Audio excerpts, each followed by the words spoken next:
ബഹുമാന്യ ശ്രോതാക്കളെ, നിങ്ങൾക്കേവർക്കും ക്രിസ്തുയേശുവിൽ ഒരിക്കൽ കൂടി എൻ്റെ വന്ദനം അറിയിക്കുന്നതോടൊപ്പം ഹൃദയം ഒരു വീക്ഷണം എന്നുള്ള പഠന പരമ്പരയിലെ 50-ാമത്തെ എപ്പിസോഡിലേക്ക് നിങ്ങളെ എല്ലാവരെയും ഹൃദയപൂർവ്വം സ്വാഗതം ചെയ്യുന്നു. ഈ പഠനം എൻ്റെ ഷെഡ്യൂൾ അനുസരിച്ച് കൃത്യം ഇന്ത്യൻ സമയം 8 മണിക്കാണ് അത് ഷെഡ്യൂൾ ചെയ്തിട്ടുള്ളത്. എന്നാൽ ഇവിടെ രൂക്ഷമാകുന്ന മഴയുടെ സന്നാഹം ഒരുങ്ങി വരുന്നു. ഒരു പക്ഷെങ്കിൽ ലൈറ്റ്നിങ്ങും തണ്ടറും ഉണ്ടായാൽ നെറ്റ് ഇൻറ്ററപ്ഷൻ ആവാൻ സാധ്യതയുണ്ട്. മൊബൈൽ അത് ആ സമയത്ത് ഉപയോഗിക്കുന്നത് ബുദ്ധിപരമല്ല എന്നുള്ളതുകൊണ്ട് ഞാൻ ഏകദേശം 1.25 മണിക്കൂർ മുമ്പേ തന്നെ ഈ പഠന വിഷയവുമായി നിങ്ങളെ സമീപിക്കുകയാണ്. ഇന്നത്തെ നമ്മുടെ ചിന്തയ്ക്ക് ആധാരമായിരിക്കുന്നത് ദുഷ്ടത പ്രവർത്തിക്കുന്ന ഹൃദയം എന്നുള്ളതാണ്. ദുഷ്ടത പ്രവർത്തിക്കുന്ന ഹൃദയം. ഞാൻ അതിന് സഹായകമായി 2 വാക്യങ്ങൾ വായിക്കുന്നു. ഒന്ന്, 58-ാം സങ്കീർത്തനത്തിൻ്റെ 2-ാമത്തെ വാക്യം. നിങ്ങൾ ഹൃദയത്തിൽ ദുഷ്ടത പ്രവർത്തിക്കുന്നു, ഭൂമിയിൽ നിങ്ങളുടെ കൈകളുടെ നിഷ്ഠൂരത തൂക്കി നോക്കുന്നു. അതുപോലെ തന്നെ ദുഷ്ടന്മാർ ഗർഭം മുതൽ ഭ്രഷ്ടന്മാരായിരുന്നു, അവർ ജന്മം മുതൽ ഭോഷ്ക് പറഞ്ഞ് തെറ്റി നടക്കുന്നു. നിങ്ങൾ ഹൃദയത്തിൽ ദുഷ്ടത പ്രവർത്തിക്കുന്നു. 52-ാം സങ്കീർത്തനത്തിലെ ആദ്യത്തെ ചില വാക്യങ്ങൾ കൂടെ ഞാൻ ഈ ബന്ധത്തിൽ വായിക്കട്ടെ. അവിടെ ഇങ്ങനെയാണ് വായിക്കുന്നത്: വീര, നീ ദുഷ്ടതയിൽ പ്രശംസിക്കുന്നത് എന്ത്? ദൈവത്തിൻ്റെ ദയ നിരന്തരമാകുന്നു. ചതിവ് ചെയ്യുന്നവനെ മൂർച്ചയുള്ള ക്ഷവരക്കത്തി പോലെ നിന്റെ നാവ് ദുഷ്ടത വകഞ്ഞ് ഉണ്ടാക്കുന്നു. നീ നന്മയേക്കാൾ തിന്മയും നീതിയെ സംസാരിക്കുന്നതിനേക്കാൾ വ്യാജത്തെയും ഇഷ്ടപ്പെടുന്നു. നീ വഞ്ചനയുള്ള നാവും നാശകരമായ വാക്കുകളൊക്കെയും ഇഷ്ടപ്പെടുന്നു. ദൈവം നിന്നെയും എന്നേക്കും നശിപ്പിക്കും. നിന്റെ കൂടാരത്തിൽ നിന്ന് അവൻ നിന്നെ പറിച്ചു കളയും. ജീവൻ ഉള്ളവർ ദേശത്തു നിന്ന് നിന്നെ നിർമൂലം ആക്കിക്കളയും. ഇത് വാസ്തവത്തിൽ ദുഷ്ടത പ്രവർത്തിക്കുന്ന ഹൃദയത്തെ സംബന്ധിച്ചുള്ള വളരെ വസ്തുനിഷ്ഠമായിരിക്കുന്ന ഒരു വിവരണമാണ്. ദൈവത്തിൻ്റെ ദാസനായിരിക്കുന്ന ദാവീദാണ് ഈ വാക്കുകളെ പ്രസ്താവിച്ചിട്ടുള്ളത്. ദുഷ്ടന്മാരെ സംബന്ധിച്ച് പറയുമ്പോൾ ഈ 2 സങ്കീർത്തനങ്ങളും ദാവീദിനാൽ എഴുതപ്പെട്ടവയാണ്. ദുഷ്ടന്മാരെക്കുറിച്ച് പറയുമ്പോൾ പറയുകയാണ്, നിങ്ങൾ ഹൃദയത്തിൽ ദുഷ്ടത പ്രവർത്തിക്കുന്നു, ഭൂമിയിൽ നിങ്ങളുടെ കൈകളുടെ നിഷ്ഠൂരത തൂക്കിക്കൊടുക്കുന്നു. ദുഷ്ടന്മാർ ഗർഭം മുതലേ ഭ്രഷ്ടന്മാരാകുന്നു എന്ന്. ആരെയാണ് ഈ വിശുദ്ധ വേദപുസ്തകത്തിൽ ദുഷ്ടന്മാർ എന്ന് പറയുന്നത്? ദുഷ്ടന്മാർ എന്ന് പറയുന്നത് ദുഷ്ടന്മാരുടെ ആലോചന പ്രകാരം നടക്കാതെ, പാപികളുടെ വഴിയിൽ നിൽക്കാതെ, പരിഹാസികളുടെ ഇരിപ്പിടത്തിൽ ഇരിക്കാതെ. ഇവിടെ ആരെയാണ് ഈ ദുഷ്ടന്മാർ എന്ന് പറയുന്നത്? ഹൃദയത്തിൽ അനീതി പ്രവർത്തിക്കുന്ന ആളുകളെയാണ് ദുഷ്ടന്മാർ എന്ന് പറയുന്നത്. ദുഷ്ടത എവിടെ നിന്നാണ് ഉണ്ടാകുന്നത്? അവിശ്വാസത്തിൽ നിന്നാണ് അത് ഉണ്ടാകുന്നത്. കായീനെ കുറിച്ച് പറയുമ്പോൾ, കായീൻ ദുഷ്ടനിൽ നിന്ന് ഉള്ളവനായി തൻ്റെ സഹോദരനെ കൊന്നുകളഞ്ഞപ്പോൾ നിങ്ങൾ ആരും കൊലപാതകികൾ ആകരുത് എന്ന് ഉള്ള വലിയ വിപൽ പ്രബോധനം നമ്മൾ തിരുവെഴുത്തിൽ വായിക്കുന്നുണ്ട്. ദുഷ്ടത ഗർഭം മുതൽ മനുഷ്യൻ ദുഷ്ടനായി ജനിക്കുന്നവനാണ്. ഇതാ ഞാൻ അകൃത്യത്തിനുരുവായി പാപത്തിൽ എൻ്റെ അമ്മ എന്നെ ഗർഭം ധരിച്ചു എന്ന് ദാവീദ് പറയുന്നു.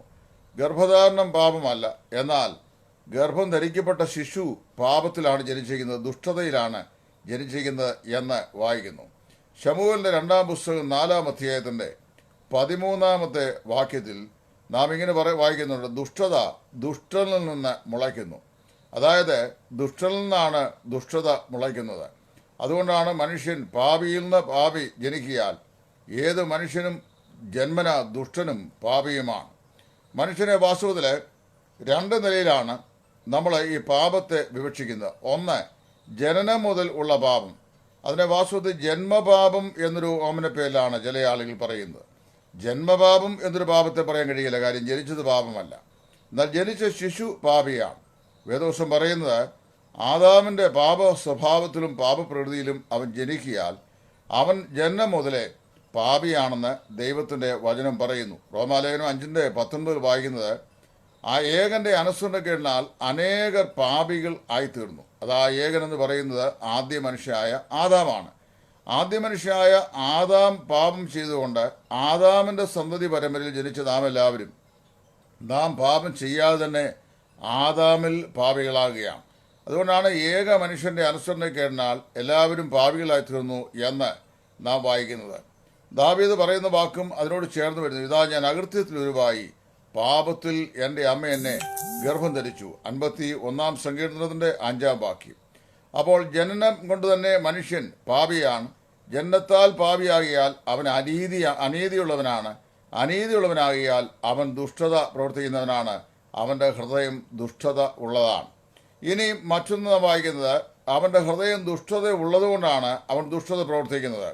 ദുഷ്ടത പ്രവർത്തിച്ച് ദുഷ്ടനായി തീരുകയല്ല, ദുഷ്ടനായതുകൊണ്ട് അവൻ ദുഷ്ടത പ്രവർത്തിക്കുകയാണ്. പാപം ചെയ്തു പാപിയാകുകയല്ല, പാപി ആയതുകൊണ്ട് പാപം ചെയ്യുകയാണ്. അങ്ങനെ അവൻ ചെയ്യുന്ന പാപത്തെ കർമ്മപാപം എന്നാണ് പറയുന്നത്. അതായത് അവന്റെ കർമ്മപദത്തിൽ ഉരുത്തിരിയുന്ന പാപം എന്നാണ് അതിനെ മനസ്സിലാക്കുന്നത്. അതിനുള്ള പരിഹാരം എന്ന് പറയുന്നത് പാപത്തെ ഏറ്റുപറഞ്ഞ് ദൈവസന്നിധിയിൽ കർത്താവായ യേശു ക്രിസ്തുവിന്റെ രക്തത്താൽ ശുദ്ധീകരണം പ്രാപിക്കുക എന്നുള്ള ഒരൊറ്റ വിഷയം മാത്രമാണ്. ഈ ഒരു ശിശു പാപിയാണോ എന്ന് ചോദിക്കാൻ ഞാനൊരു ദൃഷ്ടാന്തം സാധാരണ പറയാറുണ്ട്. ഒരു മൂർഖൻ പാമ്പ്, സാധാരണയായി മൂർഖൻ പാമ്പ് മുട്ടയിടുകയാണ് ചെയ്യുന്നത്. മുട്ടയിട്ടിട്ട് ആ മുട്ട അത് പുനർന്നിരുന്ന് മുട്ടയെ വിരിക്കും. മുട്ടയെ വിരിച്ചു കഴിയുമ്പോൾ മൂർഖൻ പാമ്പ് മുട്ട വിരിഞ്ഞ് അതിൻ്റെ കുഞ്ഞുങ്ങൾ മുട്ടയ്ക്കകത്ത് പുറത്തേക്ക് വരുന്നത് നമുക്ക് കാണാൻ സാധിക്കും. അങ്ങനെ കാണും. അത് നാഷണൽ ജിയോഗ്രഫിയിലൊക്കെ ഉണ്ട്, ചില സീനുകൾ കാണാറുണ്ട്. അങ്ങനെ വരുമ്പോൾ ഈ കുഞ്ഞുങ്ങൾ ഇങ്ങോട്ട് ജനിച്ചു വരുമ്പോൾ തന്നെ ആദ്യം പ്രാണവായു തുറക്കുന്ന വായു ഇങ്ങനെ പൊളിക്കുകയാണ്. കൊച്ചു ശിശുവാണ്.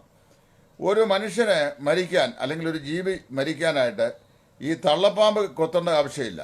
ഈ ശിശുവായ പാമ്പ് കടിച്ചാലും ചത്തുപോകും. കാരണം എന്താ ചോദിച്ചാൽ അതിൻ്റെ തലയുടെ മുകളിൽ വിഷസഞ്ചിയോടുകൂടിയാണ് ഈ മൂർഖൻ കുഞ്ഞ് വിരിഞ്ഞു വരുന്നത്. അതായത് വിരിഞ്ഞു വരുമ്പോൾ തന്നെ അതിൻ്റെ വിഷം അതിൻ്റെ കർണപുടങ്ങളിൽ സൂക്ഷിച്ചുകൊണ്ടാണ് അത് ജനിച്ചു വരുന്നത്. അപ്പോൾ മനുഷ്യൻ ജന്മനാ തന്നെ പാപിയാണ്. അവനിൽ നിന്ന് നന്മ ഒരിക്കലും നമുക്ക് പ്രവർത്തിക്കുവാൻ വിശ്വസിക്കുവാൻ കഴിയില്ല എന്നാണ് നമ്മൾ വായിക്കുന്നത്. യെഹെസ്കേൽ പ്രവാചകന്റെ പുസ്തകം അതിൻ്റെ 18 അധ്യായത്തിൽ യെഹെസ്കേൽ പറയുമ്പോൾ, നീ ദുഷ്ടനോ ദുഷ്ട, നീ മരിക്കുമെന്ന് പറയുമ്പോൾ ദുഷ്ടൻ തൻ്റെ ദുഷ്ടത വിട്ട് തിരിയുവാൻ തക്കവണ്ണം നീ അവൻ്റെ പാപത്തെ അവനെ ഓർമ്മപ്പെടുത്താഞ്ഞാൽ അവൻ്റെ രക്തം നിന്റെ മേലിലേക്കും.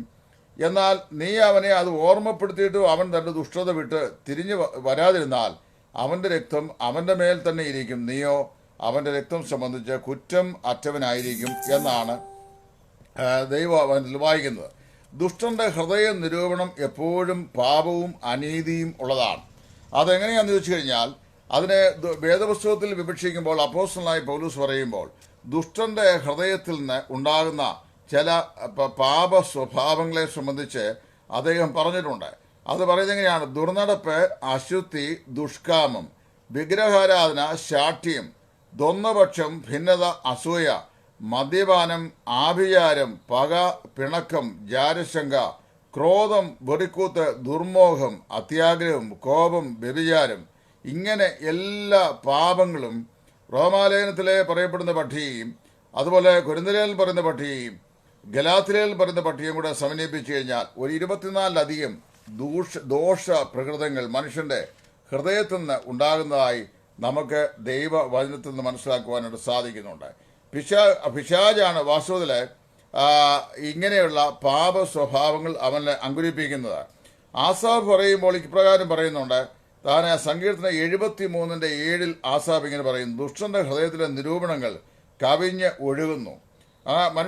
ദുഷ്ടന്റെ ഹൃദയത്തിൽ നിന്ന് ഈ നിരൂപണങ്ങൾ, പാപത്തിന്റെ നിരൂപണങ്ങൾ കവിഞ്ഞ് ഒഴുകുകയാണ്. കർത്താവ് പറഞ്ഞതും അതുതന്നെയാണ്, ഹൃദയം നിറഞ്ഞു കവിയുന്നല്ലോ വായ സംസാരിക്കുന്നത്.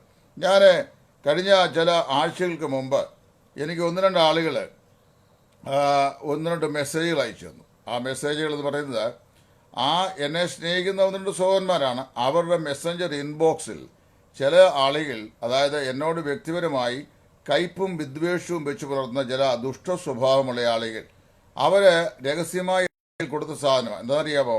എൻ്റെ മെസ്സേജുകൾ കേൾക്കുകയോ അറ്റൻഡ് ചെയ്യുകയോ ചെയ്യരുത് എന്നാണ് ഇവരെ അവിടെ പറഞ്ഞേക്കുന്നത്. എൻ്റെ പൊന്നു സഹോദരന്മാരെ, എൻ്റെ മെസ്സേജുകൾ വേറൊരാൾ അവർ കേൾക്കുന്നില്ല, മറ്റാൾ കേൾക്കാൻ പാടില്ല എന്ന് ശുപാർശ ചെയ്തിട്ടുള്ള മെസ്സേജാണ്. പക്ഷെ അവരിതെനിക്ക് അയച്ചു തന്നു. ഞാൻ അവരുടെ പേരൊന്നും ഇവിടെ പറയുന്നില്ല. ദൈവം അവരെ വിധിക്കട്ടെ. ദൈവത്തിൻ്റെ വചനത്തിന് ബന്ധനമില്ലെന്ന് ഇങ്ങനെയുള്ള ബുദ്ധികെട്ട ദുഷ്ട സഹോദരന്മാരെ മനസ്സിലാക്കുന്നില്ലല്ലോ എന്നുള്ളതാണ് ഞാൻ മനസ്സിലാക്കുന്നത്. പൗലോസ് പറഞ്ഞു, ദൈവത്തിനോ ബന്ധനമില്ല. ഒരാൾ നിങ്ങൾ കേൾക്കുന്നില്ല, നിങ്ങളെ ഒരാളെ ഇഷ്ടമില്ലാത്തവരെ കേൾപ്പിക്കാനാണോ ഞാൻ ദൈവം പറയുന്നത്? ഇത് കേട്ട് അനുഗ്രഹം പ്രാപിക്കുന്ന ധാരാളം ആളുകളുണ്ട്. ഇന്ന് വടക്കേണ്ടി ഇന്നൊരു 8 ആളുകളെ വിളിച്ചു. ഞാൻ രാവിലെ എൻ്റെ വൈഫിനെയും കൊണ്ട് ഹോസ്പിറ്റലിൽ പോയിരിക്കുകയാണ്. ഒരു 4 മണി കഴിഞ്ഞാൽ മടങ്ങി വന്നത്. ഇതിനിടയ്ക്ക് ഒരു 8 ആളുകളെ നോർത്ത് ഇന്ത്യൻ ഭാഗങ്ങളിൽ വിളിച്ചു. അവരോട് പറഞ്ഞു, പിന്നെ ദേവദാസിനെ ഇപ്പോൾ എടുത്തുകൊണ്ടിരിക്കുന്ന ഹൃദയം എന്ന് പറയുന്ന വിഷയത്തെക്കുറിച്ചുള്ള പഠനം, അതിൻ്റെ കുറച്ച് നോട്ട്സ് ഞങ്ങൾക്ക് അയച്ചു തരാമോ എന്നൊക്കെ ചോദിച്ചു. ഞാൻ പറഞ്ഞു, ഞാൻ നോട്ട്സ് എഴുതിയല്ല പ്രസംഗിക്കുന്നത്, ഈ ക്ലാസ് എടുക്കുന്നത്. ദൈവം അതാസമയത്തിരുന്ന ചിന്തകൾ ഞാൻ പറയുക ചെയ്യുന്നത്. നിങ്ങളത് ഡൗൺലോഡ് ചെയ്തോ അല്ലെങ്കിൽ എഴുതിയെടുത്തോ പ്രയോജനപ്പെടുത്തുക എന്ന് പറയുന്നു. അങ്ങനെ ലോകത്തിൻ്റെ വിവിധ സ്ഥലങ്ങളിലായി ദൈവത്തിൻ്റെ വചനത്തെ പ്രിയപ്പെടുന്ന സാധാരണക്കാരായ വിശ്വാസികളുണ്ട്. അവരുടെ ദൈവവചന പഠനത്തിനും അനുഗ്രഹത്തിനും വേണ്ടിയാണ് ഞാൻ ഈ ക്ലാസ് എടുക്കുന്നത്. അല്ലാതെ എല്ലാവരിലും തികഞ്ഞവരായിരുന്ന് എല്ലാവരെയും ഉപദേശിക്കാൻ സമർത്ഥന്മാരാണ് ഉപദേഷ്ടാക്കന്മാരെക്കാളും എന്നുള്ള ഭാവേന ഇരിക്കുന്ന വേർപാടുകാരിൽ ചില ആൾക്കാർക്ക് വേണ്ടി അല്ല എന്നുള്ളത് പ്രത്യേകം ഞാൻ ഓർപ്പിക്കുകയാണ്. അതുകൊണ്ട് നിങ്ങൾ അത്ര ബന്ധപ്പെടുകയൊന്നും വേണ്ട. കേൾക്കാൻ ഇഷ്ടമില്ലാത്തൊരു കേൾക്കണ്ട. പിന്നെ നിങ്ങളൊരാളെ ഇത് കേൾക്കരുതെന്ന് ശുപാർശ ചെയ്താലും കേൾക്കേണ്ടവനത് കേൾക്കും. അത് നിങ്ങൾ കേൾക്കേണ്ട എന്ന് ശുപാർശയുടെ കാരണം നിങ്ങൾ എന്തൊക്കെയോ ഭയപ്പെടുന്നു. അതുകൊണ്ടാണ്. അതായത് ഞാൻ ചില സത്യങ്ങളെ ദൈവം എന്നതിൽ, അത് വിശേഷാൽ ജീവിത വിശുദ്ധിയോട് ബന്ധത്തിലും ക്രിസ്തീയ കർത്തവ്യങ്ങളോട് ബന്ധത്തിലും ഒക്കെ ഞാൻ പറയുന്ന ദൈവവചനത്തിൻ്റെ ഭാഗങ്ങളെ ചില ആളുകൾ ഭയപ്പെടുന്നു. അതുകൊണ്ടാണല്ലോ വാസ്തവത്തിൽ ഭയപ്പെടുന്നതുകൊണ്ടാണ് മറ്റൊരാൾ കേൾക്കരുതെന്ന് പറയുന്നത്. പിന്നെ രണ്ടാമത്തെ ലക്ഷ്യം എന്ന് പറയുന്നത്, ആരെങ്കിലും കേട്ടിട്ട് ഞാൻ ആത്മീയ ശുശ്രൂഷ ചെയ്തതിൽ എന്നോടൊരു പ്രത്യേക താല്പര്യം കർത്താവ് നിമിത്തം ഉണ്ടാകുമെങ്കിൽ അത് ഉണ്ടാകാൻ പാടില്ല. അതുകൊണ്ട് ഇതൊക്കെയാണ്. പക്ഷേ ഇതെല്ലാം വിശ്വാസികളായി രക്ഷിക്കപ്പെട്ടെന്ന് പറയുന്ന ആൾക്കാരാണ്. ഇവിടെയാണ് നമ്മുടെ സണ്ണി, മാത്യു, പുതുക്കുടിയൊക്കെ പറയുന്നവരുള്ള ആശയങ്ങൾ നമ്മുടെ മനസ്സിൽ വരുന്നത്. അതായത് ഈ രക്ഷ ഭദ്രമാണ് എന്ന് പറയുകയും ഏത് അനീതിയും ഏത് ദുഷ്ടതയും പ്രവർത്തിക്കുകയും ചെയ്യുന്ന ആളുകളുടെ രക്ഷ എങ്ങനെ ഇരിക്കുമെന്നാണ് അദ്ദേഹം ആവർത്തിച്ച് ചോദിച്ചുകൊണ്ടിരിക്കുന്നത്. ഞാൻ പറയാത്ത കാര്യങ്ങൾ അദ്ദേഹം പറഞ്ഞിട്ടുണ്ട്. അതായത് ഈ രക്ഷിക്കപ്പെട്ട ഒരാൾക്ക് ഏത് തോന്നിയാവാസവും ചെയ്യാൻ കഴിയുമെന്ന് ഞാൻ അങ്ങനെ പറഞ്ഞിട്ടില്ല. രക്ഷിക്കപ്പെട്ടവൻ തോന്നിയാവാസം ചെയ്യുകയെന്നാണ് ഞാൻ പറയുന്നത്. അവന് തന്നെ തന്നെ ദൈവമുള്ളവനായി ദൈവഭയത്തിൽ തന്നെ ദൈവവിശുദ്ധിയിൽ തികച്ചുകൊള്ളും എന്ന് വിശ്വസിക്കുന്നു. ഇവിടെ ദാവീദ് 52 സംഖ്യയിൽ ചോദിക്കുകയാണ്, വീരാ നീ ദുഷ്ടതയിൽ പ്രശംസിക്കുന്നത് എന്ത്? അപ്പോൾ ഈ ദുഷ്ടന്മാർക്കുള്ള പ്രത്യേക ദുഷ്ടഹൃദയത്തിൻ്റെ ഒരു പ്രത്യേകത എന്ന് ചോദിച്ചാൽ, ദുഷ്ടൻ തൻ്റെ ദുഷ്ടതയിൽ പ്രശംസിക്കും. അതായത് താൻ ചെയ്യുന്ന അനീതി ഏതോ നല്ല മഹത്തരമായ കാര്യമാണ്. കർത്താവ് എന്താ പറഞ്ഞേ? നിങ്ങളെ കൊല്ലുന്നവർ ദൈവത്തിന് യാഗം കഴിക്കുന്നു എന്നുള്ള നാളുകൾ വരും എന്നാ പറഞ്ഞത്. ഇപ്പോൾ ദൈവദാസന്മാരായ ആളുകളുടെ ശുശ്രൂഷയ്ക്ക് വിരോധമായി അവൻ്റെ വചനശുശ്രൂഷ കേൾക്കരുത്, അവൻ്റെ ക്ലാസ് അറ്റൻഡ് ചെയ്യരുത്, പഠിക്കരുത് എന്നൊക്കെയുള്ള രഹസ്യ സന്ദേശങ്ങൾ കൈമാറുന്ന ആളുകളെ സംബന്ധിച്ച് പറയുന്നത് അവർ ദുഷ്ടന്മാരാണെന്നാണ് വേദോത്സവം അവർ പറയുന്നത്. അവരുടെ പ്രശംസ എന്ന് പറയുന്നത് തങ്ങളുടെ ദുഷ്ടപ്രവൃത്തിയിലാണ്. ഹൃദയം എപ്പോഴും ദോഷമുള്ളതാണ്. അപ്പോൾ വീരാ നീ ദുഷ്ടതയിൽ പ്രശംസിക്കുന്നത് എന്ത്? ദൈവത്തിൻ്റെ ദയ നിരന്തരമാകുന്നു. ദുഷ്ടൻ ചെയ്യുന്ന കാര്യങ്ങൾ എന്തൊക്കെയാണെന്നാണ് ഇവിടെ പറയുന്നത്. ഒന്ന്, അവൻ തൻ്റെ ദുഷ്ടതയിൽ എല്ലായ്പ്പോഴും പ്രശംസിക്കുന്നവൻ കർത്താവിൽ പ്രശംസിക്കട്ടെ എന്നാണ് അപ്പോസ്തലനായ പൗലോസ് പറഞ്ഞിട്ടുള്ളത്. മാത്രമല്ല പൗലോസ് 2 കൊരിന്ത്യർ അതിൻ്റെ 12-ാം അധ്യായം പറയുമ്പോൾ, ഞാൻ ക്രിസ്തുവിൽ ഒരു മനുഷ്യൻ അറിയുന്നത് 3-ാം സ്വർഗത്തോട് എടുക്കപ്പെട്ട മനുഷ്യൻ, അവനെക്കുറിച്ച് ഞാൻ പ്രശംസിക്കും, എന്നെക്കുറിച്ചോ എൻ്റെ ബലഹീനത അല്ലാതെ ഞാൻ പ്രശംസിക്കുകയില്ല എന്നുമാണ് പറയുന്നത്. പക്ഷേ ഇവിടെ ഇവൻ പ്രശംസിക്കുന്നത് തൻ്റെ ദുഷ്ടതയിലാണ്. അത് ആർക്കെങ്കിലും വിരോധമായി ഒരു ദുഷ്ടത അവൻ ചെയ്തെങ്കിൽ, അല്ലെങ്കിൽ ദുഷ്ടത അവനെ പ്രവർത്തിച്ചെങ്കിൽ അവൻ അതിൽ വളരെ സന്തോഷമാണ്. അതിൽ എന്തോ അഭിമാനം കൊള്ളുകയാണ്. അതാണ് വീര നീ ദുഷ്ടതയിൽ പ്രശംസിക്കുന്നത് എന്ത്? 2, ദുഷ്ടൻ എന്ത് ചെയ്യുന്നു? ചതിവ് ചെയ്യുന്നു. അവനെക്കുറിച്ച് പറയാൻ 2-ാം വാക്യം, ദുഷ്ടൻ ചതിയനാണ്, വഞ്ചകനാണ്. അതായത് ചതിക്കുന്ന ആളുകളാണ്. ഒരു ചതിയനെക്കുറിച്ച് ഞാൻ ഒരു കഥ കേട്ടുണ്ടെങ്കിൽ, അതായത് ഒരു വഴി ഇങ്ങനെ മുമ്പോട്ട് പോവുകയാണ്. മുമ്പോട്ട് പോകുമ്പോൾ ഒരു വഴി ഒരു 2ആയിട്ട് പിരിയുന്ന ജംഗ്ഷനിലേക്ക് ചെന്നു. അവിടെ ചെന്ന് കഴിഞ്ഞപ്പോൾ ഇടത്തോട്ടുള്ളൊരു വഴി പോകുന്ന ഒരു കോര വനത്തിലേക്കാണ്, വലത്തോട്ടുള്ള വഴി പോകുന്നൊരു പട്ടണത്തിലേക്കാണ്. അപ്പോൾ അത് രണ്ടും അവിടെ മാർക്ക് ചെയ്തിട്ടുണ്ട്. പക്ഷേ ഏതോ ഒരു ദുഷ്ടനെന്ത് ചെയ്തറിയാവോ? ഈ പട്ടണത്തിലേക്ക് പോകുന്ന വഴിയുടെ ചിഹ്നം എടുത്ത് വനത്തിലേക്ക് പോകുന്ന ഡയറക്ഷനിലേക്ക് വെച്ചു. അങ്ങനെ പട്ടണത്തിലേക്ക് പോകേണ്ട അനേക ആളുകളെ വനത്തിലേക്ക് ഈ ദുഷ്ടൻ വഴിതിരിച്ചു വിട്ടു. അതിലൊരു സന്തോഷമാണ് സാഡിസം എന്നതിന് പറയുന്നത്. അതായത് മറ്റുള്ള ആളുകൾ കഷ്ടപ്പെടുകയോ സങ്കടപ്പെടുകയോ ബുദ്ധിമുട്ടുകയോ വേദനിക്കപ്പെടുകയോ ഉപദ്രവിക്കപ്പെടുകയോ ചെയ്യുമ്പോൾ അതിൽ സന്തോഷിക്കുന്ന അനുഭവത്തെ വാസ്തവത്തിൽ സാഡിസം എന്നാണ് പറയുന്നത്. ഈ ദുഷ്ടന്റെ ഒരു പ്രത്യേകതയാണ് സാഡിസം. അവൻ ചതിവ് ചെയ്യുക.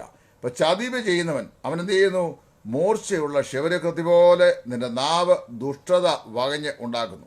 മുഖത്ത് ഇരിക്കുന്ന നമ്മുടെ മീശ, ആ മീശയെ ക്രീം തേച്ചിട്ട് അതിനെ എല്ലാം കൂടെ വടിച്ച് ഒന്നിച്ച് കൂട്ടി മുഖത്തുനിന്ന് മാറ്റി കളയുമ്പോഴാണ് മുഖത്തിൻ്റെ ഐശ്വര്യം വെളിപ്പെടുന്നത്. അപ്പോൾ അതിന് പകരം ഈ മുഖമെല്ലാം ഇങ്ങനെ ഇരുണ്ട മീശയെല്ലാം കൂടെ വളർത്തി താടിയും വളർത്തി ഇങ്ങനെ നടക്കുന്ന ആളുകളുണ്ട്. അപ്പോൾ ഈ ക്ഷൗരക്കത്തിൻ്റെ ജോലി എന്ന് പറഞ്ഞാൽ മീശയെല്ലാം വടിച്ച് മുഖം വൃത്തിയാക്കുക എന്നുള്ളതാണ്. അപ്പോൾ ഈ ചതിവ് ചെയ്യുന്നവൻ എന്ത് ചെയ്യുന്നു? മൂർച്ചയുള്ള ക്ഷൗരക്കത്തി പോലെ ദുഷ്ടത പകഞ്ഞുണ്ടാക്കുന്നു. അപ്പോൾ അവൻ്റെ നാവ് കൊണ്ട് അവൻ ഈ ദുഷ്ടത പകഞ്ഞുണ്ടാക്കുന്നത്. നാവിൻ്റെ വാക്കാണത്താൽ അവൻ നീതിമാന്മാരെ കൊല്ലുന്നു എന്നൊക്കെ സങ്കീർണക്കാരനായ ദാവീദുണ്ട്. അപ്പോൾ ദുഷ്ടൻ തൻ്റെ ദുഷ്ടതയിൽ പ്രശംസിക്കുന്നു. 2, അവൻ ചതിവ് ചെയ്യുന്നു. 3, അവൻ ദുഷ്ടത വകഞ്ഞുണ്ടാക്കുന്നു. ഓരോ ദിവസവും ഓരോ നിമിഷവും അവൻ്റെ വാക്കുകളും അവൻ്റെ പ്രവൃത്തികളും അവൻ്റെ നിരൂപണങ്ങളും അവൻ്റെ മനോഭാവവും എല്ലാം ദുഷ്ടത എന്ത് ചെയ്യാണ്? ക്ഷൗരക്കത്തി കൊണ്ട് രോമം വടിച്ചു കൂട്ടുന്ന പോലെ വടിച്ചു കൂട്ടുകയാണ്. 4ാമത്തെ ദുഷ്ടനെക്കുറിച്ച് പറയുന്നത് അവൻ നന്മയേക്കാൾ തിന്മയെയും നീതിയെ സംസാരിക്കുന്നതിനേക്കാൾ വ്യാജത്തെയും ഇഷ്ടപ്പെടുന്നു. അപ്പോൾ ദുഷ്ടനെ തിരിച്ചറിയാനുള്ള ഏറ്റവും എളുപ്പവഴി ചോദിച്ചാൽ അവൻ നന്മയേക്കാൾ തിന്മയെ ഇഷ്ടപ്പെടുകയാണ്. എന്ന് പറഞ്ഞാൽ എവിടെ തിന്മയുണ്ടോ അവിടെ ഈ ദുഷ്ടനുണ്ട്, എവിടെ അനീതിയുണ്ടോ അവിടെ ദുഷ്ടനുണ്ട്. അപ്പോൾ തിന്മയും അനീതിയും എന്തുണ്ടോ അതിനെ സ്വാംശീകരിച്ചെടുക്കുവാൻ പ്രത്യേകമായ വൈദഗ്ധ്യമുള്ള ആളാണ് ഈ ദുഷ്ടൻ. അവൻ നന്മയേക്കാൾ തിന്മയെ ഇഷ്ടപ്പെടുന്നു. അവൻ നന്മയിൽ സന്തോഷിക്കുവാൻ അവന് സാധിക്കുകയില്ല, എന്നാൽ തിന്മയിൽ അവൻ ഏറ്റവും പ്രിയപ്പെടുകയും സന്തോഷിക്കുകയും ചെയ്യും.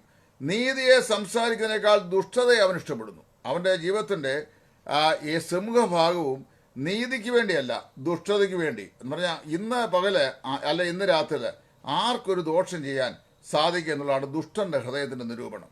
ഇത് വളരെ തെറ്റായ കാര്യമാണ്. വേദപുസ്തകത്തിൽ ഒരുപാട് അതിനുള്ള ദൃഷ്ടാന്തങ്ങളുണ്ട്. കഴിഞ്ഞ ദിവസങ്ങളിലൊക്കെ ഞാൻ ഈ പാഠഭാഗം എടുക്കുമ്പോൾ ഓരോരോ ദൃഷ്ടാന്തങ്ങൾ പറയുന്നു. പഴയ ചരിത്രത്തിലെ ഏറ്റവും ദുഷ്ടനായ ഒരു രാജാവാണ് ആഹാബ് രാജാവ് എന്ന് പറയുന്നത്.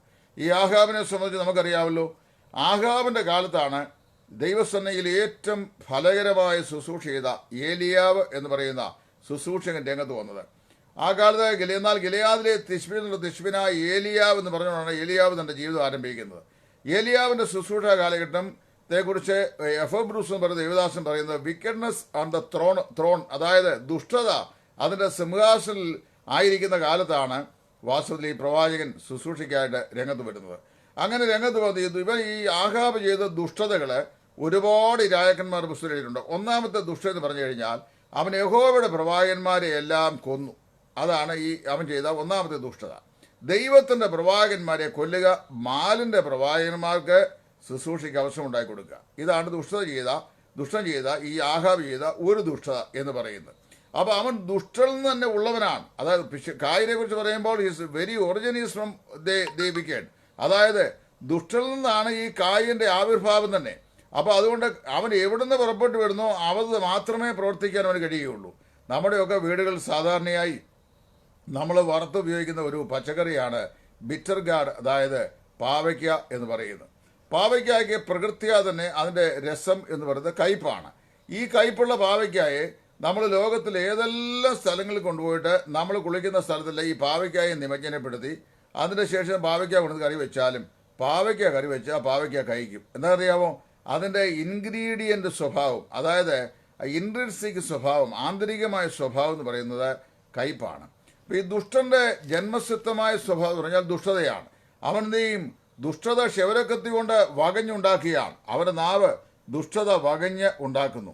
2, അവൻ നീതിയെ നന്മയേക്കാൾ തിന്മയും നീതിയെ സംസാരിക്കുന്നതിനേക്കാൾ വ്യാജത്തെ ഇഷ്ടപ്പെടുന്നു. വ്യാജമാണ് അവൻ്റെ ഏറ്റവും ഇഷ്ടമുള്ള കാര്യം.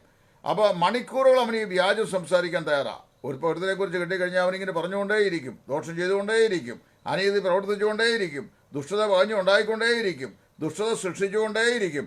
ഇത് അവൻ്റെ ജന്മപ്രശ്നമാണ്. അതായത് അവന് ഈ രക്ഷിക്കപ്പെട്ടതല്ല, വീണ്ടും ജനിക്കാത്ത ഒരുപാട് ആളുകൾ. ഇന്നൊരു ചെറിയ കുറിപ്പ് ഞാൻ എൻ്റെ ഫേസ്ബുക്ക് ടൈം ലൈനിലിട്ടുണ്ട്. അതായത് രക്ഷിക്കപ്പെടാതെ സ്നാനപ്പെട്ട ഒരുപാട് ആളുകൾ ഇന്ന് ദൈവസഭകളിലുണ്ട്.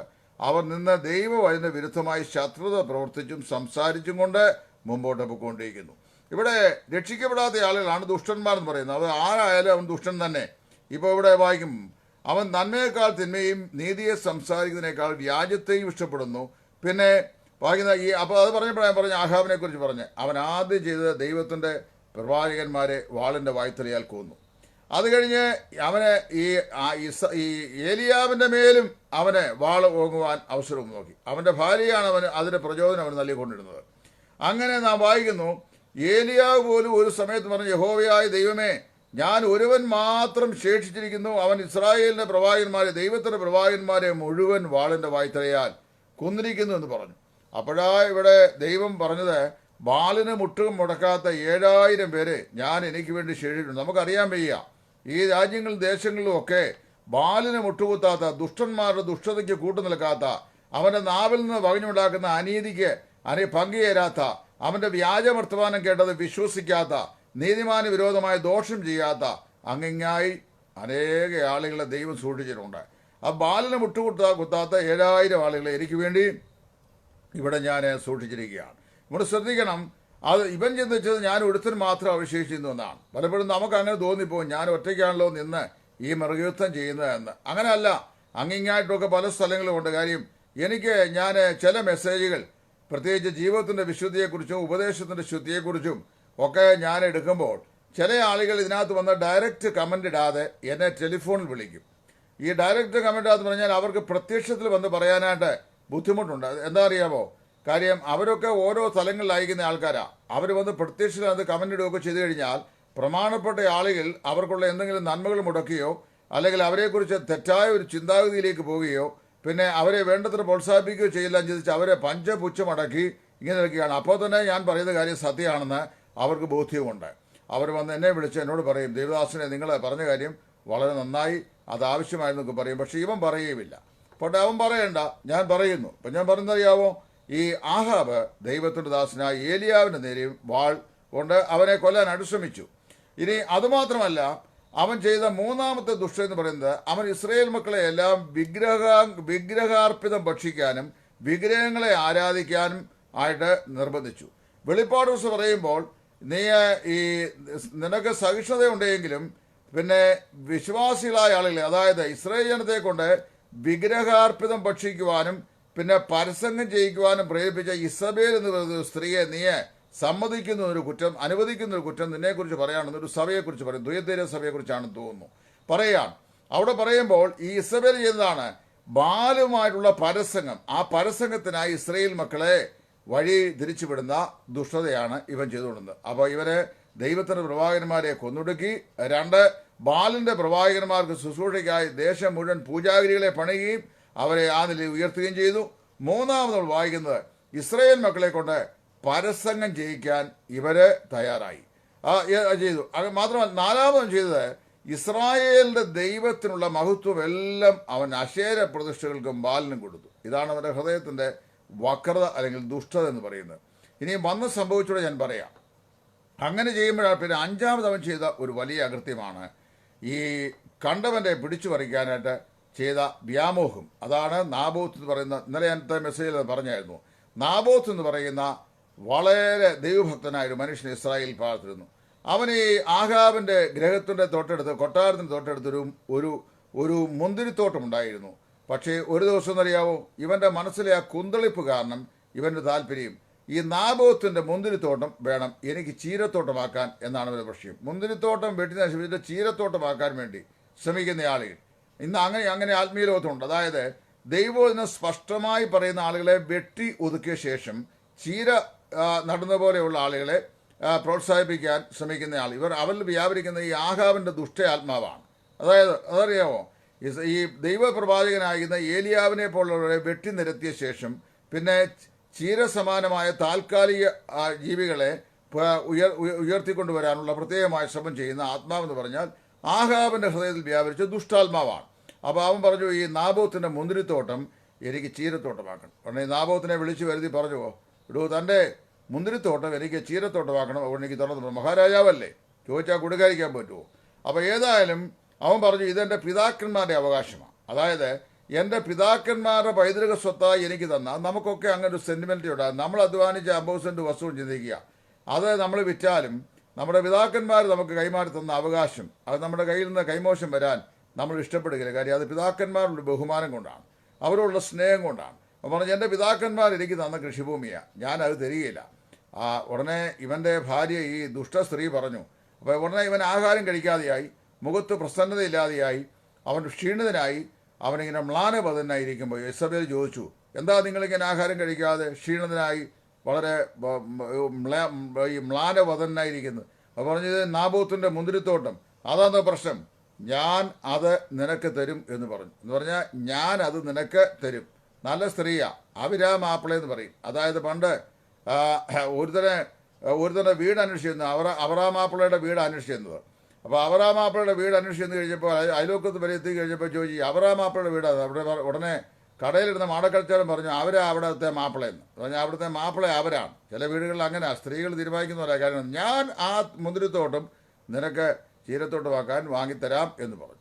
ഉടനെ അവൾ എന്ത് അറിയാവും, ദേശത്തൊരു വലിയ ഉപവാസം പ്രസിദ്ധമാക്കി. നോക്കി, ആത്മീയതയുടെ മറവിൽ നടക്കുന്ന ദുഷ്ടതയാണ് ഞാൻ പറയാൻ പോകുന്നത്. ആ ഹൃദയത്തിൻ്റെ ദുഷ്ടത, ആത്മീയത്തിൻ്റെ മറവിലാണ് ഇന്ന് പല ദുഷ്ടതകളും അരങ്ങേറുന്നത്. അതായത് ലോകത്തിലെ ഏത് ഭൗതികത്തിൻ്റെയും രാഷ്ട്രീയത്തിൻ്റെയും മറവിൽ നടക്കുന്ന ദുഷ്ടതയേക്കാൾ വലിയ ദുഷ്ടത പ്രവർത്തിക്കാൻ കഴിയുന്ന ആത്മീയത്തിൻ്റെ മറവിലാണ്. ആത്മീയത്തിൻ്റെ മേൽ കൊടിയ ദുഷ്ടത ചെയ്യാം. ഉടനെ അവൾ ദേശത്തൊരു ഉപവാസം പ്രസിദ്ധമാക്കി. ഉപവാസത്തിനായി ആളുകളെയും വരുത്തിയപ്പോൾ പാവപ്പെട്ട നാബോത്തിനെ ക്ഷണിച്ചു. നാബോത്ത് വന്ന് നാബോത്തിന് ഏറ്റവും മുഖ്യമായ സ്ഥാനം ഫ്രണ്ടിൽ തന്നെ കൊടുത്തു. ഇതെല്ലാം നേരത്തെ തന്നെ ആലോചിച്ച് വെച്ചിരുന്ന. അങ്ങനെ നേരത്തെ പറഞ്ഞ് ഞാൻ ഈ ഉപവാസ പ്രാർത്ഥന കൂട്ടത്തിൽ വെച്ച് നാബോത്തിനെ ഏറ്റവും മുമ്പിലിരുത്തും. അങ്ങനെ ഇരിക്കുമ്പോൾ നീ ഉപവാസത്തിന് വേണ്ടി എല്ലാം കൂടി ഒന്നിച്ചുകൂടി ഇങ്ങനെ പാട്ടുമൊക്കെ പാടി ആ ഉപവാസ ശുശ്രൂഷ മുമ്പോട്ട് അരങ്ങുന്ന സമയത്ത് എന്ത് ചെയ്യും, 2 കള്ളസാക്ഷിയെ ഒരുക്കി വെച്ചിട്ടുണ്ട്. ഇവൻ രാജാവിനും ദൈവത്തിനും വിരോധമായി ദൂഷണം പറഞ്ഞു എന്നെന്ത് ചെയ്യണം, രാജസന്നയിൽ ഇവനെക്കുറിച്ച് പറയണം. അങ്ങനെ നീതിമാനെ കൊല്ലാൻ അവന് വിരോധമായി ദൂഷണം പറയാൻ നേരത്തെ തന്നെ മുന്നൊരുക്കി അതിനു വേണ്ടുന്ന ക്രമീകരണം ചെയ്ത കഠിനനായ ദുഷ്ടനായിരുന്നു ആഹാബും അവൻ്റെ ഭാര്യയായിരുന്ന ഇസബേലും. ഇതുപോലെ ശപിക്കപ്പെട്ട ഒരു രാജാവും ഒരു രാജ്ഞിയും ഇസ്രായേലിൻ്റെ ചരിത്രത്തിൽ ഉണ്ടായിട്ടില്ല. അത്ര നികൃഷ്ടനും നികൃഷ്ടയുമായിരുന്നു. അപ്പോൾ എന്തെന്നറിയാമോ, അവളെ എല്ലാം ക്രമീകരിച്ചു. ഉപവാസ പ്രാർത്ഥന നേരത്തെ തന്നെ ക്രമീകരിച്ചു, ദേശത്ത് പ്രസിദ്ധമാക്കി, ഉപവാസത്തിൻ്റെ ആളുകളെല്ലാം വരുത്തി, നാബോത്തിനെ ഏറ്റവും മുൻനിരയിൽ ഇരുത്തണമെന്ന് തീരുമാനിച്ചിരുന്നു നേരത്തെ. പിന്നെ 2 കള്ളസാക്ഷികളെയും ഒരുക്കിയിരുന്നു. അറിയാമോ, ഈ കള്ളസാക്ഷികളെ ഒരുക്കി ഈ കള്ളസാക്ഷികളെയും കൊണ്ട് പറഞ്ഞിരുന്നു, ഇവൻ രാജാവിനെയും ദൈവത്തെയും ദൂഷിച്ചു എന്ന് പറയണം. രാജാവിനെയും ദൈവത്തെയും ദൂഷിച്ചാൽ അത് വലിയ പാപമാണ്, അവരെ കല്ലെറിഞ്ഞ് കൊല്ലുക ചെയ്യണ്ടേ. ഉടനെ എന്ത് ചെയ്തു, നാബോത്തിനെ ഈ ജനത്തിനിടയിൽ നിർത്തിട്ട് പറഞ്ഞു, ഇവൻ രാജാവിനും ദൈവത്തിനും വിരോധമായി ദൂഷണം പറഞ്ഞു എന്ന് പറഞ്ഞപ്പോൾ അവനെ കല്ലെറിഞ്ഞ് കൊന്നു. നാബോത്തിൻ്റെ രക്തം നായ്ക്കൾ നക്കിക്കളഞ്ഞു എന്നാണ് വായിക്കുന്നത്. അങ്ങനെ ഒറ്റ രാത്രി കൊണ്ട് നാബോത്തിൻ്റെ മുന്തിരിത്തോട്ടം വക്രതയിലൂടെ ദുഷ്ടതയുടെ മാർഗത്തിലൂടെ ആഹാബിൻ്റെ അവകാശമായി മാറി. പിറ്റേ ദിവസം രാവിലെ തിശ്ബിനായ ഏലിയാവ് ഈ ആഹാബിൻ്റെ അരമനയിൽ വന്നു. ആഹാബിൻ്റെ അരമനയിൽ വന്നിട്ട് അവനോട് പറഞ്ഞു, അന്നത്തെ പ്രവാചകന്മാർക്ക് കൂടെ ഞാൻ ചോദിച്ചാൽ, രാജാവിൻ്റെ ഭണ്ണാരത്തിൽ നിന്ന് സ്തോത്രാഴ്ച വാങ്ങിച്ച് ജീവിക്കുന്നവരായിരുന്നില്ല പ്രവാചകന്മാർ. അവർ ദൈവത്തിൻ്റെ അരുളപ്പാടുകളെ നേരിട്ട് അറിയിക്കുകയും ദൈവം കൊടുക്കുന്ന ഞെരുക്കത്തിൻ്റെ അപ്പവും ഞെരുക്കത്തിൻ്റെ വെള്ളവും കുടിക്കുകയും ഭക്ഷിക്കുകയും ചെയ്യുന്നവരായിരുന്നു. അതുകൊണ്ട് രാജാവിനെ ഭയപ്പെടേണ്ട ആവശ്യമില്ല. അവൻ വന്നിട്ട് പറഞ്ഞു, നീ നിഷ്കളങ്കനായ നാബോത്തിനെ ഇങ്ങനെ ചതിവിലൂടെ, അതായത് ദുഷ്ടതയിലൂടെ കൊന്ന് അവൻ്റെ രക്തം നായ്ക്കൾ നക്കുവാൻ അവസരമുണ്ടാക്കി. നാബോത്തിൻ്റെ രക്തം നായ്ക്കൾ നക്കിയ അതേ സ്ഥലത്ത് വെച്ച് നിന്റെയും രക്തം നായ്ക്കൾ നക്കും എന്ന് പറഞ്ഞു. അങ്ങനെ ആ ഇസബേലിൻ്റെ അന്ത്യം സംഭവിച്ചത്. ആഹാബും അതും അതികഠിനമായ നിലയിലാണ് കടന്നുപോയത്. ഞാനൊരു കാര്യം പറയാം, ദൈവത്തിന് വിരോധമായി ദൈവത്തിൻ്റെ ശുശ്രൂഷ ചെയ്യുന്ന, ദൈവത്തിന് വേണ്ടി നിഷ്കളങ്കമായി അധ്വാനിക്കുന്ന ദൈവഭൃത്യന്മാർക്ക് വിരോധമായി രഹസ്യമായി ദോഷം പ്രവർത്തിക്കുകയും അധമമായ ദുഷ്ടത വകഞ്ഞുണ്ടാക്കുകയും അധമമായത് പ്രവർത്തിക്കുകയും ചെയ്യുന്നവന് ഒരു നല്ല മരണം പോലും കിട്ടാൻ സാധ്യത കുറവാണെന്നാണ് ദൈവത്തിലൂടെ ഞാൻ മനസ്സിലാക്കുന്നത്. കാര്യം ഇവിടെ ഈ ഇസബേലിൻ്റെ ജഡം അവളെ മരിച്ച സമയത്ത് വായിക്കുന്ന അവളുടെ തലയോട്ടി ഒഴികെ ബാക്കിയുള്ള മുഴുവൻ നായ്ക്കൾ തിന്നുകളഞ്ഞിരുന്നു, അത് നക്കിക്കളഞ്ഞു. അങ്ങനെ തിശ്ബിനായ ഏലിയാവ് മുഖാന്തരം നാബോത്തിൻ്റെ രക്തം നായ്ക്കൾ നക്കിയ അതുപോലെ തന്നെ ഇടത്ത് വെച്ച് തന്നെ നിന്റെയും രക്തം നായ്ക്കൾ നക്കുമെന്ന് പറഞ്ഞ വചനത്തിന് ആ പ്രവചനത്തിന് നിവർത്തി വന്നു എന്നാണ് എഴുതിയിരിക്കുന്നത്. ഇനി അതുകൊണ്ട് അടങ്ങിയില്ല. കുറച്ചങ്ങ് മുമ്പോട്ട് പോയി കഴിയുമ്പോൾ ഈ ആഹാബിന് ശമരിയയിൽ അവന് 70 പുത്രന്മാർ ജീവിച്ചിരുന്നു. 70 പുത്രന്മാർ ആഹാബിന് ശമരിയിലുണ്ടായിരുന്നു. യേഹൂ എന്ന് പറയുന്ന ഒരുവൻ ഈ 70 പേരെയും കശാപ്പ് ചെയ്തു. ഒരു ദിവസം ഒരുപോലെ അവരുടെ തലയെ വെട്ടിക്കളഞ്ഞു.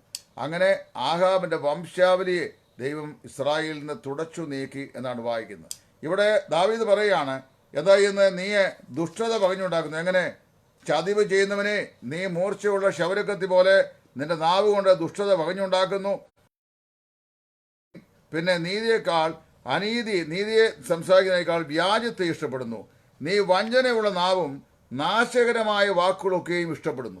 നല്ല കാര്യങ്ങളൊന്നും പറയാൻ ഇവർക്കില്ല. എന്നറിയാമോ?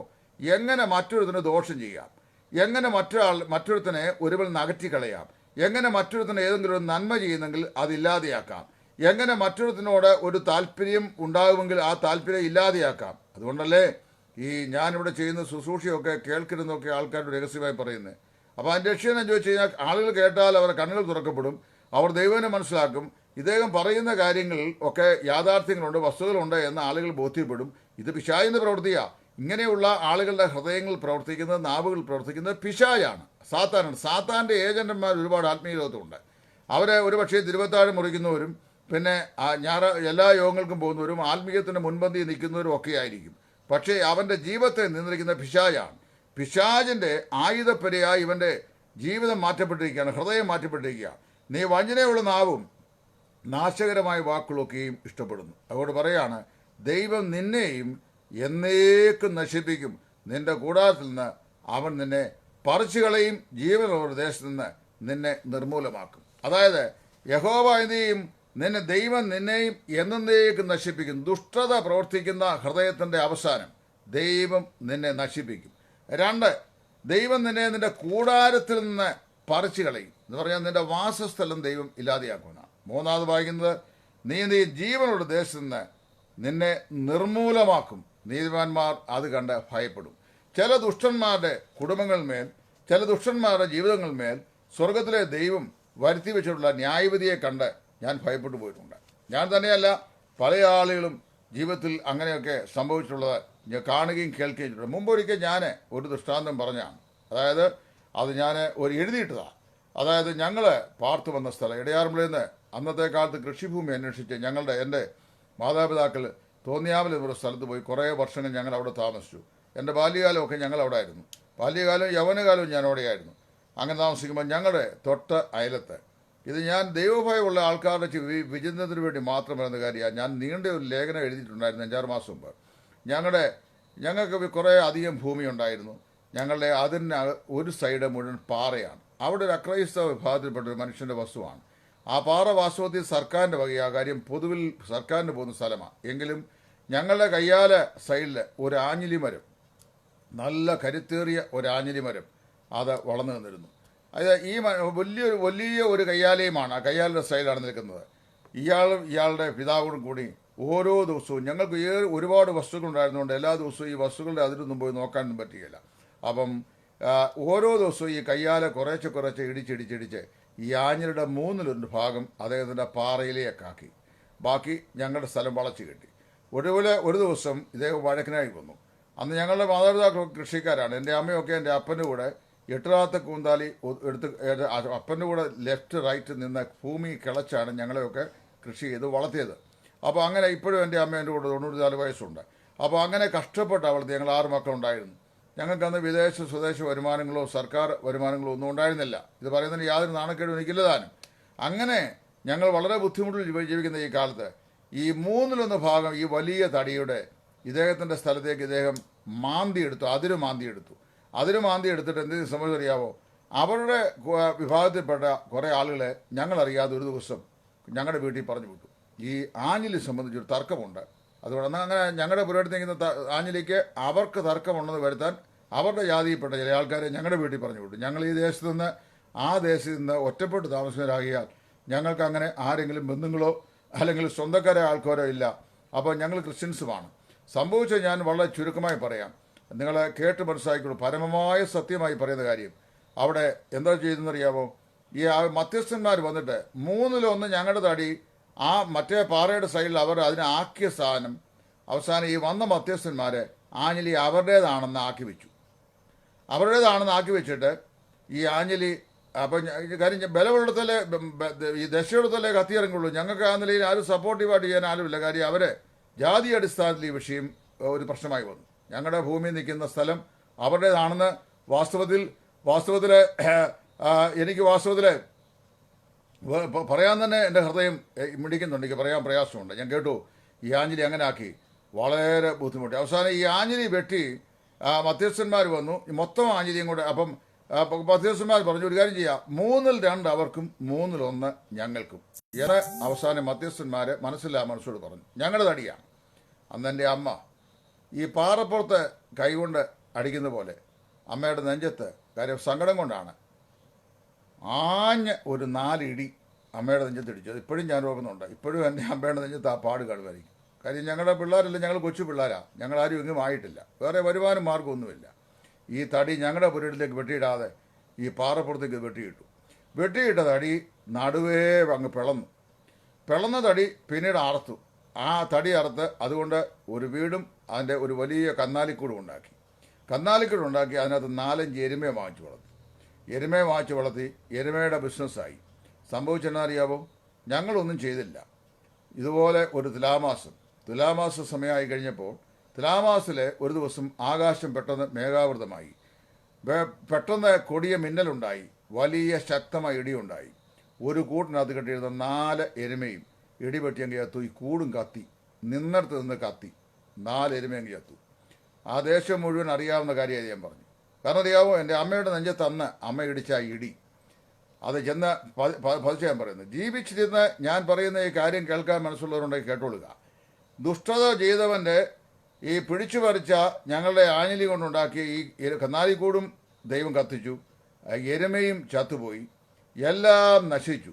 അവസാനം ഞാൻ അതിൻ്റെ ബാക്കി ഇനിയൊന്നും പറഞ്ഞ അനർത്ഥം ആ ഭവനത്തെ ഉന്മൂലനാശം ചെയ്തു. ഇയാളുടെ ഈ അതിര് മാന്താൻ വന്ന അദ്ദേഹത്തിൻ്റെ പിതാവ് പാറപ്പുറത്ത് കിടന്ന വെയിൽ കൊണ്ട് അവിടെ കിടന്ന് പൊള്ളിച്ചത്തു. ഇദ്ദേഹം വിഷപടിച്ച് ചത്തു. ഇദ്ദേഹത്തിൻ്റെ മകൻ തൂങ്ങിച്ചത്തു. എല്ലാം നശിച്ചു. ഇവിടെ എന്താ 52-ാം സംഖ്യയിൽ ദാവീദ് പറയുന്നത്, നീ ദുഷ്ടത വകഞ്ഞുണ്ടാക്കി നീതിമാന് വിരോധമായി അതിക്രമം ചെയ്താൽ ദൈവം നിന്നെയും എന്നേക്കും നശിപ്പിക്കും. യഹോവ നിന്റെ കൂടാരത്തിൽ നിന്ന് നിന്നെ പറിച്ചു കളയും എന്ന് പറഞ്ഞിട്ട് പറയാണ്, നിന്നെ എന്നേക്കുമായി ദൈവം ഇല്ലാതെയാക്കളയും. ഇത് ദൈവത്തിൻ്റെ നീതിയാണ്. അതുകൊണ്ട് എന്ത് ചെയ്യണം? വിശ്വാസികൾ എന്ന് അഭിമാനിക്കുന്ന ആളുകൾ, രക്ഷിക്കപ്പെട്ടെന്ന് പറയുന്നവർ, വിശ്വാസം എന്ന് പറയുന്നവർ, അവരെ ഈ ഹൃദയത്തിൽ രൂക്ഷമായ കയ്പും വ്യക്തിപരമാകുന്ന പകയും വിദ്വേഷവും വെച്ചുകൊണ്ട് ചില വ്യക്തികളെ ഉന്നം വെച്ച് അവരെ ആക്രമിച്ച് നശിപ്പിക്കാൻ അവർക്ക് വിരോധമായി ദോഷം പ്രവർത്തിച്ചാൽ വിശുദ്ധ വേദോസം പറയുന്നത് ദൈവം നിന്നെയും നശിപ്പിക്കും, നിന്റെ കൂടാരത്തിൽ ദൈവം നിന്നെ അറുത്ത് കളയുമെന്നാണ്. ഇപ്പോൾ ദൈവത്തിന് നീ അമേരിക്കയിലാണോ, ഇംഗ്ലണ്ടിലാണോ, ഇന്ത്യയിലാണോ, കേരളത്തിലാണോ, വടക്കേന്ത്യയിലാണോ, രാജസ്ഥാനിലാണോ ഒന്നും വിഷയമല്ല. ജീവനുള്ള ദൈവത്തിൻ്റെ കയ്യിൽ വീഴുന്നത് ഭയങ്കരം. ഹൃദയത്തിൽ ദുഷ്ടത വെച്ചുകൊണ്ട് ദുഷ്ടത പ്രവർത്തിക്കുന്ന മനുഷ്യനോട് ദൈവം ചെയ്യുന്ന ദൈവത്തിൻ്റെ നീതിയുള്ള വിധിയാണ് ദൈവം നമ്മൾ വായിക്കുന്നത്. അപ്പോൾ ചിലർ പറയുന്നു അത് പഴയമത്തിലെ ദൈവം പുതിയമത്തിലെ ദൈവം പൊട്ടൻ ദൈവമാണോ? ദൈവം ഒന്നും ചെയ്യില്ല, എന്ത് തോന്നിയാവാസം ചെയ്താലും പുതിയമത്തിലെ ദൈവം ഒന്നും ചെയ്യുന്നു. ദൈവഭയമുള്ളവൻ രക്ഷിക്കപ്പെട്ട ഒരു ദൈവവേദനാണോ നീ? അനീതി പ്രവർത്തിക്കാൻ പാടില്ല. പിന്നെ രക്ഷയുടെ പേരും പറഞ്ഞ് പ്രവർത്തിക്കുന്നതാണെന്നോ നീ അല്ലെങ്കിൽ നിന്റെ സന്തതി അനുഭവിച്ചേ മതിയാവൂ. നിന്റെ സ്വന്തം കണ്ണുകൊണ്ട് തന്നെ നീ നോക്കി ദുഷ്ടന്മാർക്ക് വരുന്ന പ്രതിഫലം കാണുമെന്നാണ് ദൈവവചനം പറയുന്നത്. ഒന്നുകിൽ വചനം തെറ്റ് അല്ലെങ്കിൽ ദൈവം തെറ്റ്. ഇപ്പം ദൈവത്തിനും വചനത്തിനും തെറ്റ് വരാൻ പറ്റത്തില്ല. അതുകൊണ്ട് തെറ്റ് നമ്മൾ തന്നെ. ഇവിടെ വായിക്കും, നിന്റെ സ്വന്തം കണ്ണുകൾ നോക്കി നീ ദുഷ്ടന്മാർക്ക് വരുന്ന പ്രതിഫലം കാണും. എത്രയോ അനർത്ഥങ്ങൾ നമ്മുടെ കണ്ണു മുമ്പാകെ ദുഷ്ടത പ്രവർത്തിക്കുന്ന ആളുകൾക്ക് വന്നു ഭവിച്ചിട്ടുള്ളത് ഞാൻ നിങ്ങളും കണ്ടിട്ടുണ്ട്. അപ്പം നമ്മളത് കാണുമ്പോൾ എന്ത് ചെയ്യണം? ദൈവത്തെ ഭയപ്പെടണം, കർത്താവിനെ ഭയപ്പെടണം. ഒരു മനുഷ്യനും ഹൃദയത്തിൽ കയ്പായ വേരും പകയും വെച്ചുകൊണ്ട് ആരോടും ദോഷം നിരന്തരമായി പ്രവർത്തിച്ചുകൊണ്ടിരിക്കരുത്. കർത്താവിൻ്റെ വേല ചെയ്യുന്ന ഒരു ദൈവദാസന് വിരോധമായി രഹസ്യമായി ദോഷം പ്രവർത്തിച്ചാൽ ദൈവം എത്ര മിടുക്കനായ നീയാണെങ്കിലും നിന്നെ മൂടോടെ ദൈവം തമ്പുരാൻ പറിക്കുമെന്നാണ് ദൈവത്തിൻ്റെ വചനം പറയുന്നത്. തൽക്കാലം കാര്യം സാധിച്ചു പോയി എന്ന് നീ ചിന്തിക്കുന്നുണ്ടാവും. പക്ഷേ നിന്റെ ഹൃദയത്തെയും നിന്റെ അന്തരേന്ദ്രിയങ്ങളെയും നിന്റെ പ്രവർത്തന മണ്ഡലത്തെയും നിന്റെ ബുദ്ധിമണ്ഡലത്തെയും സൂക്ഷ്മമായി നിരീക്ഷിക്കുന്ന സ്വർഗത്തിലൊരു ദൈവമുണ്ട്.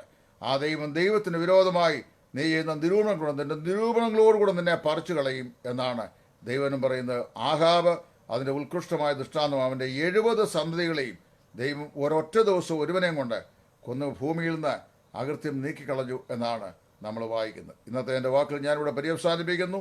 ദുഷ്ടതയുള്ള ഹൃദയം, ഇതിനുള്ള പരിഹാരമാർഗം എന്ന് പറഞ്ഞാൽ ദുഷ്ടത നീങ്ങുവാൻ യഥാർത്ഥമായുള്ള രക്ഷാ അനുഭവം ഉണ്ടാകണം. എന്താണ് രക്ഷയുടെ അനുഭവം എന്ന് പറഞ്ഞു കഴിഞ്ഞാൽ, കർത്താവായ യേശു എൻ്റെ പാപങ്ങൾക്ക് വേണ്ടി മരിച്ചടക്കപ്പെട്ടുവെന്ന് ആത്മാർത്ഥമായി വിശ്വസിച്ച് പാപത്തെക്കുറിച്ച് ശരിയായ കുറ്റബോധമുണ്ടായി ദൈവസന്നിധിയിൽ വാസ്തവത്തിൽ മാനസാന്തരപ്പെട്ട് കർത്താവിൻ്റെ സന്നിധിയിലേക്ക് യഥാസ്ഥാനപ്പെട്ട് വന്ന് ഒരു ദൈവബലിയായിത്തീരുകയും യഥാർത്ഥമായ ഒരു ദൈവബലി എന്നുള്ളതിലുള്ള ശരിയായ നല്ല രൂപാന്തരം നിന്റെ ജീവിതത്തിൽ ഉണ്ടാകുകയും ചെയ്യുമ്പോഴാണ് വാസ്തവത്തിൽ നിന്റെ ഹൃദയത്തിൻ്റെ ദുഷ്ടതയ്ക്ക് നീക്കം വരുന്നത്. യെശയ്യാ പ്രവാചകന്റെ പുസ്തകത്തിൽ ഇങ്ങനെ വായിക്കുന്നു, വരുവീൻ നമുക്ക് തമ്മിൽ വാദിക്കാമെന്ന് സൈന്യങ്ങളുടെ ദൈവമായ യഹോവ അരുളിച്ചെയ്യുന്നു.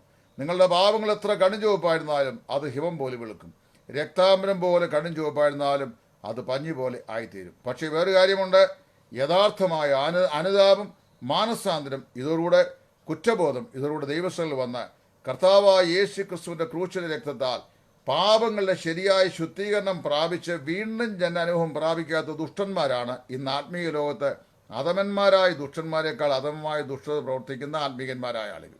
അവരെ ആത്മീയരെന്ന് പറയാൻ കഴിയില്ല, ജഡികന്മാരാണ്. മനസ്സിലായോ? അവരെക്കുറിച്ചാണ് 52 വചനങ്ങളിൽ പറയുന്നത്, ദൈവം നിന്നെയും എന്ത് ചെയ്യും?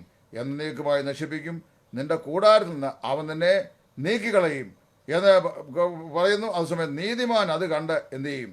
ദൈവത്തെ ഭയപ്പെടും. ദുഷ്ടന്റെ ഭവനത്തിൽ കയറി ഇറങ്ങുന്ന ദൈവത്തിൻ്റെ കാലൊച്ച കണ്ടിട്ട് നീതിമാൻ ദൈവത്തെ ഭയപ്പെടുമെന്നാണ് ഇവിടെ സങ്കീർണക്കാരനാകുന്ന ദാവീദ് പറയുന്നത്. ഇവിടെ ഞാൻ നിർത്തട്ടെ. ദൈവം നമ്മെ സഹായിക്കട്ടെ. ഈ ചിന്തകൾ നമ്മുടെ ഹൃദയങ്ങളിൽ ആഴമായി പതിഞ്ഞിട്ട് വരുന്ന ദിവസങ്ങളിൽ കർത്താവേ, എൻ്റെ ഹൃദയത്തിൽ വല്ലാത്ത കയ്പുള്ള വേരും വല്ല പകയും മുളച്ചിട്ട് ഞാൻ ആരോടെങ്കിലും ആ നിലയിൽ ദുഷ്ടത പ്രവർത്തിക്കാറുണ്ടോ എന്ന് നമ്മെ തന്നെ ശോധന ചെയ്തുകൊണ്ട് ദൈവമുമ്പാകെ ജീവിതത്തെ ക്രമപ്പെടുത്തി ശുദ്ധിയുള്ള ഒരു ഹൃദയവുമായി നല്ല മനസ്സാക്ഷിയുമായി മുമ്പോട്ട് പോകുവാൻ, ദൈവകോപത്തിന് ഇടം കൊടുക്കാതെ ഉള്ളൊരു ക്രിസ്തീയ ജീവിതം നയിപ്പാൻ ദൈവാത്മാവ് നമ്മെ സഹായിക്കട്ടെ.